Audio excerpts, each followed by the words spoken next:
Hello everyone, welcome to my channel learn with Sudhanshu. Learn with Sudhanshu channel पे आप सभी का स्वागत है।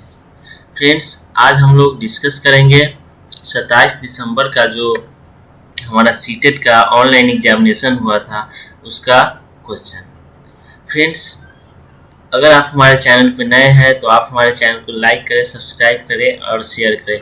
हाँ, और बेल आइकॉन को दबाना ना भूलें ताकि सभी वीडियो का नोटिफिकेशन आप तक पहुंच सके। तो फ्रेंड्स, चलिए चलते हैं हम अपने सबसे पहले क्वेश्चन पे। हमारा सबसे पहला क्वेश्चन क्या है कि बच्चों के संदर्भ में विकास के अंतर्गत क्या आते हैं। फ्रेंड्स, जब भी हम बच्चों के विकास की बात करते हैं तो उसका क्या होता है, उसका क्वालिटी और क्वांटिटी दोनों में डेवलपमेंट आता है, यानी कि उसके गुण में और मात्रात्मक दोनों में उसका क्या होता है, दोनों को मिला करके ही हम विकास को मापते हैं। तो हमारा यहाँ पे क्या हो जाएगा फ्रेंड्स, हमारा हो जाएगा आंसर ऑप्शन सी हो जाएगा। गुणात्मक और मात्रात्मक दोनों विकास के अंतर्गत आते हैं। ठीक है फ्रेंड्स, हम आते हैं अपने अगले क्वेश्चन पे। हमारा अगला क्वेश्चन क्या है, निम्नलिखित में से कौन सा एक विकल्प सूक्ष्म गत्यात्मक कौशल का उदाहरण, ये गलत हो गया, यहाँ पे उदाहरण है। ठीक है फ्रेंड्स, फाइन मोटर का, फाइन मोटर के बारे में आपको मैं बता दूं, फाइन मोटर स्किल उस मोटर स्किल को कहते हैं जिसमें हम किसी काम को बहुत ही बेहतरीन तरीकों से करते हैं फ्रेंड्स। तो फ्रेंड्स, जब भी हमें लिखने की बात आती है तो हम लोग क्या करते हैं, बहुत ही बेहतरीन तरीके से लिखते हैं। कूदना है, कूदना तो कैसे भी कूद सकते हैं, दौड़ भी सकते हैं, तैर भी सकते हैं, लेकिन जब भी हमें लिखने की बात आती है तो वो हमारा फाइन मोटर में आता है। समझ, फाइन मोटर में हमारे किसी भी कार्य करने में बहुत ही बारीकी से वह कार्य करना पड़ता है। समझे फ्रेंड, जैसे कि अगर हमें कुम्हार को अगर बर्तन बनाना है तो वह फाइन मोटर में आ जाएगा, मूर्ति बनाना फाइन मोटर में आ जाएगा, लिखना ये सब फाइन मोटर में आ जाएगा। समझे फ्रेंड्स, हमारा ऑप्शन नंबर ए हो जाएगा। अगला हमारा क्वेश्चन क्या है कि बच्चों के विकास के संदर्भ में संवेदनशील चरण से क्या तात्पर्य है। फ्रेंड्स, क्वेश्चन हमारा कहता है कि जो बच्चों का जो विकास होता है उसमें जो अनेक प्रकार की अवस्थाएं होती है, उसमें एक अवस्था होती है संवेदनशील अवस्था। उस अवस्था से क्या तात्पर्य है। तो चलिए फ्रेंड्स, चलते हैं हम अपने ऑप्शन पे। हमारा सबसे पहला ऑप्शन कह रहा है किसी व्यक्ति में विशिष्ट क्षमताओं के उत्थान का संचरण। ठीक है फ्रेंड, जब भी हम संवेदनशील चरण की बात करते हैं तो उसमें हमारा क्या होता है, बहुत सारे जो हमारे सेंस ऑर्गन होते हैं वह क्या करते हैं, अलग अलग प्रकार से उसका डेवलपमेंट होते हैं। तो हमारा ऑप्शन क्या हो जाएगा, ऑप्शन नंबर ए हो जाएगा। ठीक है फ्रेंड्स, अगले क्वेश्चन पे चलते हैं हम। अगला क्वेश्चन हमारा क्या है, समकक्ष समूह यानी कि पीयर ग्रुप के संदर्भ में क्या सही है। फ्रेंड्स, बहुत सारे जब आप सीटेट का एग्जाम देंगे तो बहुत सारे वर्ड्स ऐसे आएंगे जिसका आपको इंग्लिश में मीनिंग बहुत अच्छा समझ में आएगा जबकि हिंदी में समझ में नहीं आया। देखिए फ्रेंड्स, यहाँ पे पीयर ग्रुप्स की जब हम बात करते हैं तो हमारे साथी संगति है उसके बारे में बात करते हैं। ठीक है फ्रेंड्स, उसके संदर्भ में क्या सही है, बच्चों के द्वितीय सामाजिकरण में उनकी एक महत्वपूर्ण भूमिका होती है। हमारा ऑप्शन नंबर ए सही हो जाए। क्या होगा, पीयर ग्रुप्स जो होता है सेकेंडरी सामाजिकरण का एक संस्था होता है। ठीक है फ्रेंड्स, अगला हमारा क्वेश्चन क्या कर रहा है कि इनमें से कौन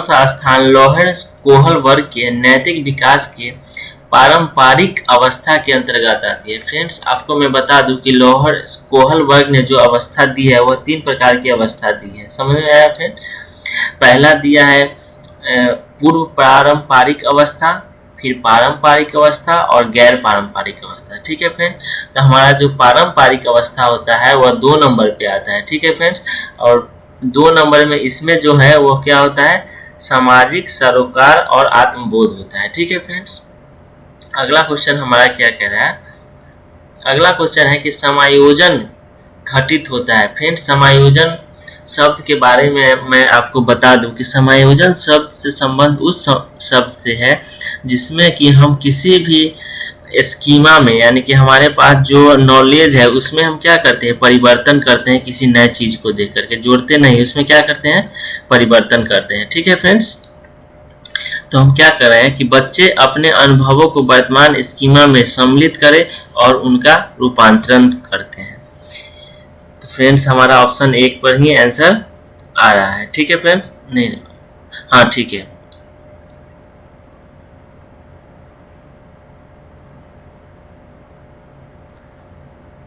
ठीक है फ्रेंड्स,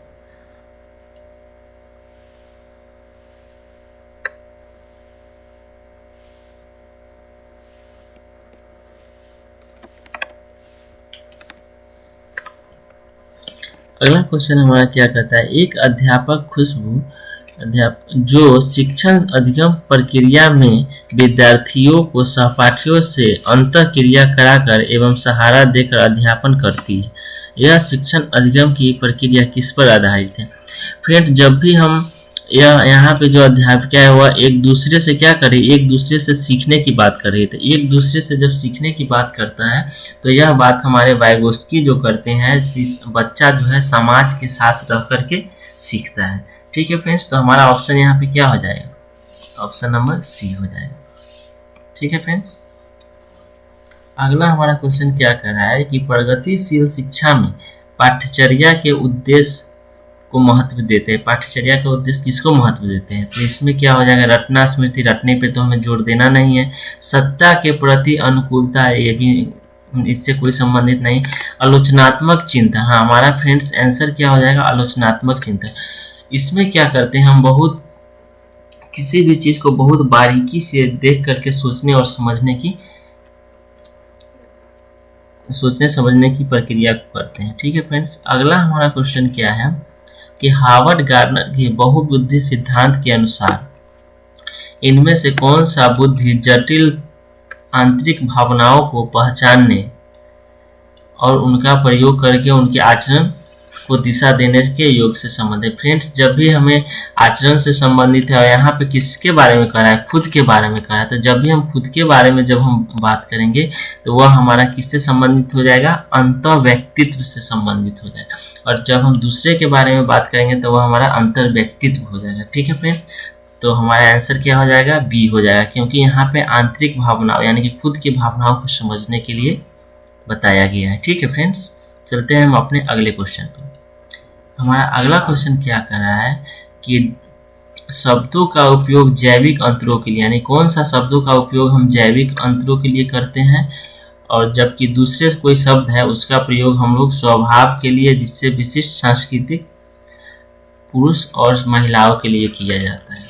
फ्रेंड्स, यहाँ पे आपको मैं बता दूं कि जैविक अंतर यानी कि बायोलॉजिकल डिफरेंस, यानी कि विज्ञान के रूप में जो मानव में जो डिफरेंस होता है वो किसके आधार पे होता है, तो वह हमारा किसके आधार पे होता है, सेक्स के आधार पे होता है, यानी कि लिंग के आधार पे होता है। ठीक है फ्रेंड, तो हम लिंग को क्या बोलेंगे, लिंग को बोलेंगे जैविक अंतरों का शब्द।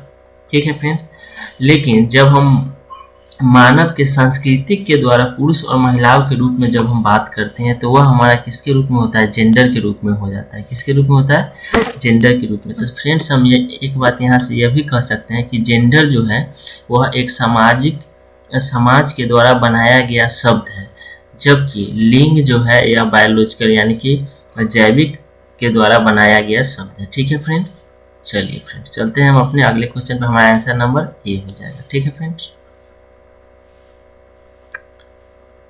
बहुभाषी कक्षा के लिए निम्नलिखित में से कौन सा कथन सर्वाधिक उपयुक्त होगा। फ्रेंड्स, सबसे पहले आपको बहुभाषी को समझना होगा। बहुभाषी कक्षा किसे कहते हैं, बहुभाषी कक्षा हम उस कक्षा को कहते हैं जिसमें कि अनेक प्रकार के विविधताओं वाले स्टूडेंट, यानी किसी को मलयालम आती है, किसी को अनेक प्रकार के भाषाओं वाले विद्यार्थी को एक कक्षा में उपस्थित होना, उसी को हम लोग कौन सी कक्षा कहते हैं, बहुभाषी कक्षा कहते हैं। समझ में आ गया इसका मतलब। चलते हैं हम अपने उसके ऑप्शन पे। स्कूल को केवल उन्हीं छात्रा को भर्ती करना चाहिए स्कूलों द्वारा निर्धारित अनुदेश में समाप्त, ये तो होगा नहीं। शिक्षक को सभी भाषाओं का सम्मान करना चाहिए और छात्रों को उस भाषा में संवाद करने के लिए प्रोत्साहित करना चाहिए जिनका उपयोग करने में उन्हें आसानी हो। ठीक है फ्रेंड्स, हमारा ऑप्शन नंबर बी आंसर हो जाएगा। बी हमारा आंसर क्यों होगा, क्योंकि यह क्या कर रहा है, अलग अलग प्रकार के भाषा हो उसको कक्षा में क्या दिया जाता है, सम्मान दिया जाता है और उसे उसी भाषा में बोलने के लिए प्रोत्साहित किया जाता है, जिससे कि बच्चा क्या करता है, क्लास में उसका बोरिंग नहीं होगा, उसे कक्षा के प्रति इंटरेस्ट जगा हुआ रहेगा। ठीक है फ्रेंड, और सीखने में वो बहुत उत्सुक रहेगा। तो हमारा ऑप्शन बी हो जाएगा आंसर। ठीक है फ्रेंड्स, चलते हैं हम अपने अगले क्वेश्चन पे। हमारा अगला क्वेश्चन क्या है, निम्न में से कौन सा कथन मूल्यांकन हेतु मानकीकृत परीक्षणों के संदर्भ में सही है। फ्रेंड्स, सबसे पहले आपको मैं बता दूं, स्टैंडर्डाइज्ड टेस्ट यानी कि मानकीकृत परीक्षण किसे कहते हैं। स्टैंडर्डाइज्ड टेस्ट उस टेस्ट को कहते हैं जिसका प्रयोग सबसे पहले हम लोग करके उसकी रिजल्ट आदि को पूरी तरीका से क्या करते हैं, चयन करके, देख करके और समझ करके एकदम फुल्ली कंस्ट्रक्ट करने के बाद ही हम उस परीक्षण को क्या करते हैं, आगे लागू करते हैं। तो वैसे मूल्यांकन को हम लोग क्या करते हैं, सख्त संरचनाओं पर आधारित होता है। ठीक है फ्रेंड्स, स्टैंडर्डाइज्ड टेस्ट आपको समझ में आ गया होगा। चलते हैं हम अपने अगले क्वेश्चन पे। हमारा अगला क्वेश्चन क्या है, एक अध्यापिका अपने विद्यार्थियों को गणित के सवालों के उत्तर तक पहुंचने की प्रक्रिया को व्याख्या करने के लिए बढ़ावा देती है। फ्रेंड्स, कोई एक अध्यापिका है जो अपने विद्यार्थियों को गणित के सवाल के उत्तर तक पहुंचने के लिए क्या करती है, व्याख्या करती है। यानी कि व्याख्या, आप बोलो कि आप कैसे उस सवाल तक पहुंच सकते हो।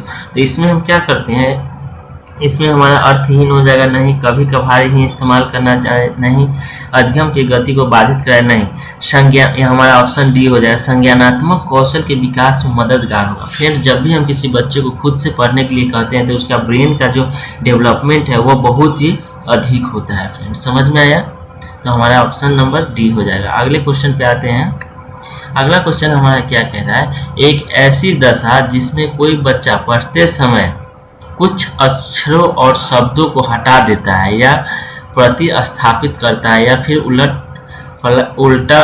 उल्टा कर देता है, क्या कहलाता है।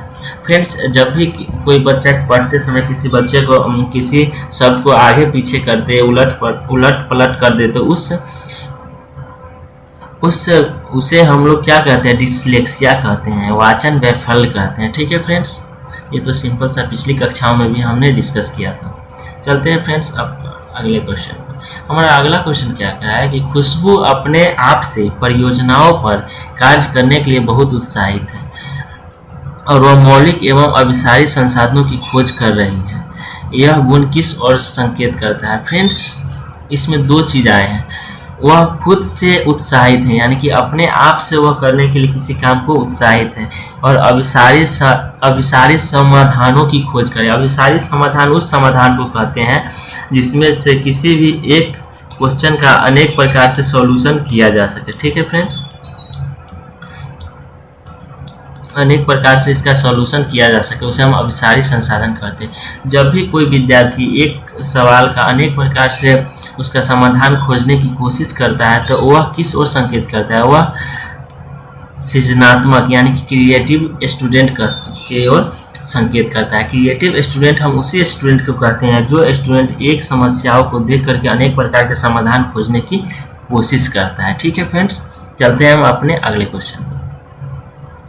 हमारा अगला क्वेश्चन क्या कह रहा है कि निम्नलिखित में से कौन सा सवाल प्रक्रियात्मक ज्ञान से संबंधित है। फ्रेंड्स, सबसे पहले आपको समझना होगा प्रक्रियात्मक ज्ञान किसे कहते हैं। प्रक्रियात्मक ज्ञान हम उस ज्ञान को कहते हैं जिसमें कि विशेष प्रकार की विधि होती है, उसके बाद विशेष प्रकार की प्रक्रिया आदि से गुजर करके हमें बनाना पड़ता है। ठीक है फ्रेंड्स, उसी ज्ञान को हम लोग प्रक्रियात्मक ज्ञान कहते हैं। आपको प्रक्रियात्मक ज्ञान समझ में आ गया होगा। अब चलते हैं हम अपने ऑप्शन पे। फ्रेंड्स, हमारा सबसे पहला ऑप्शन क्या है, अमेरिका की राजधानी क्या है। फ्रेंड्स, ये तो फिक्स है, इसमें कोई प्रक्रिया है नहीं, ये हमारा ऑप्शन नहीं होगा। मानचित्र और ग्लोब में क्या अंतर है। जब भी फ्रेंड्स हमें मानचित्र और ग्लोब में अंतर लिखने के लिए कहेगा तो हम क्या करेंगे, उसका कोई टॉपिक या उसके बारे में जो भी चीज़ है उसको हम लिख देंगे। इसमें हमारा कोई प्रक्रिया है नहीं, है विशेष प्रक्रिया नहीं है।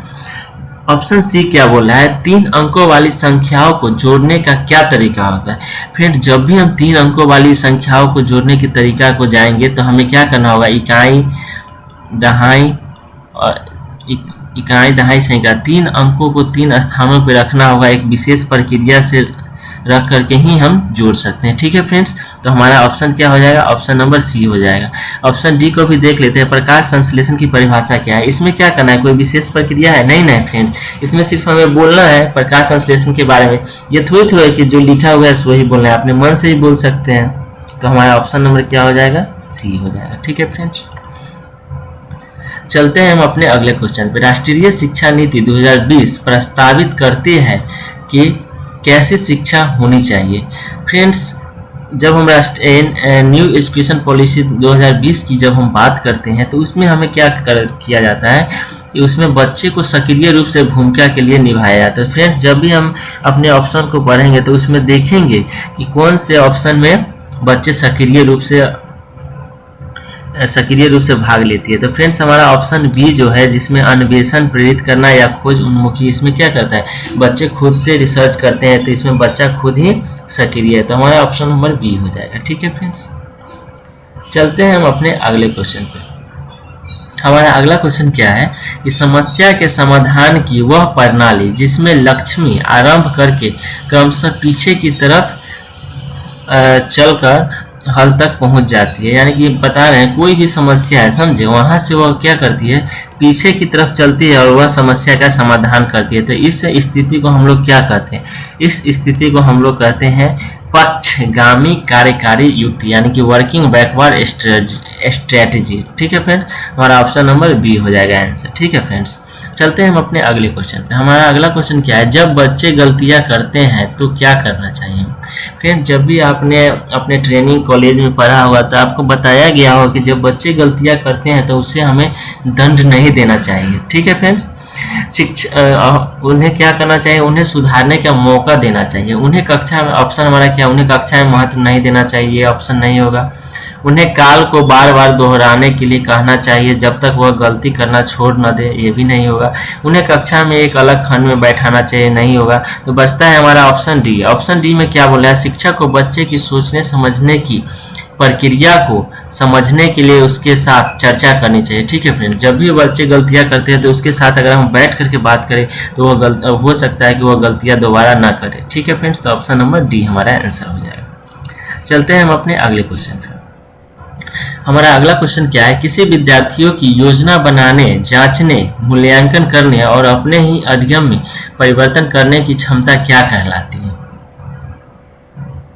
फ्रेंड्स, इसमें क्या बोल रहा है कि कोई भी विद्यार्थी है जो योजना बनाता है, जांचने के लिए, मूल्यांकन करने के लिए खुद के अधिगम को, उस क्षमता को हम लोग क्या कहते हैं, यानी कि खुद के अधिगम पर काम करना। जब हम खुद के अधिगम पर जब काम करने की बात करते हैं तो हमारा हो जाएगा मेटाकॉग्निज्म। ठीक है फ्रेंड्स, मेटाकॉग्निज्म को हम आपको एक एडिशनल स्लाइड में समझाते हैं। नेक्स्ट स्लाइड में आते हैं हम अपने मेटाकॉग्निज्म पे। फ्रेंड्स, सबसे पहले आपको इस शब्द को समझना होगा। ठीक है फ्रेंड, मेटा जो है, मेटा और कॉग्निज्म दो शब्दों से मिलकर बना है, मेटा और कॉग्निज्म। कॉग्निज्म का मतलब क्या होता है, संज्ञान होता है। मेटा का मतलब होता है अधि, यानी कि अपने संज्ञान में जो बात आती है उसके बारे में हम लोग बात करते हैं इसमें। तो सबसे पहला बुलेट हमारा क्या कह रहा है कि अब अधि, यहाँ पे अधि होगा फ्रेंड्स। अधि संज्ञान शब्द का शाब्दिक अर्थ अनुभूति से ऊपर और इसका उपयोग अनुभूति के बारे में अनुभूति को इंगित करने के लिए किया जाता है। फ्रेंड्स, जब भी हम अधि संज्ञान की बात करते हैं तो हमें क्या अनुभव हो रहा है और हम अपने अनुभव को कैसे इंगित करें उसके लिए इसका प्रयोग किया जाता है। फ्रेंड्स, समझ में आ गया। जैसे कि हम किसी रूम में है तो हमें क्या गर्मी महसूस कराया था, हम अपने अनुभूति को क्या करें, इंगित करें कि नहीं हमें गर्मी महसूस हो रहा है। जब हम पसीना आना, ये सब क्या करें, हमारे अनुभूति को क्या करता है, इंगित करता है। फिर हमारा दूसरा बुलेट क्या कहता है फ्रेंड्स, अधिसंज्ञान या मेटाकॉग्निज्म किसी भी विचार प्रक्रिया के बारे में जागरूकता और उसके पीछे के पैटर्न की समझ है। यानी कि अधिसंज्ञान या मेटाकॉग्निज्म क्या है कि जो भी प्रक्रिया हुई है उसके बारे में हमें क्या करना है, मस्तिष्क में विचार करना है, उसके पीछे क्या कारण है, उस रीजन तक पहुंचना है। तो यह यानी कि मेटाकॉग्निज्म में के बारे में हम एक बात ये भी कह सकते हैं कि यह जो भी है यह हमारे मस्तिष्क से संबंधित है, यह हमारे सोचने, विचारने, विश्लेषण करने आदि से संबंधित है। ठीक है फ्रेंड्स, इसके बाद नेक्स्ट बुलेट क्या बोला है, मेटाकॉग्निज्म कई रूप से ले सकता है, जैसे किसी के सोचने के तरीकों पर विचार करना, यह जानना कि समस्या समाधान के लिए विशेषण वित्तीय का उपयोग कब और कैसे करना है। ठीक है फ्रेंड्स, आई होप कि आपको मेटाकॉग्निज्म समझ में आ गया होगा। ठीक है फ्रेंड्स, आज हमारा यहीं तक क्लास है, मिलते हैं हम अपने अगले क्लास में। अगर फ्रेंड्स आप हमारे चैनल पर नए हैं तो आप हमारे चैनल को सब्सक्राइब करें, लाइक करें, शेयर करें और बेल आइकन को दबाना ना भूलें। धन्यवाद फ्रेंड्स।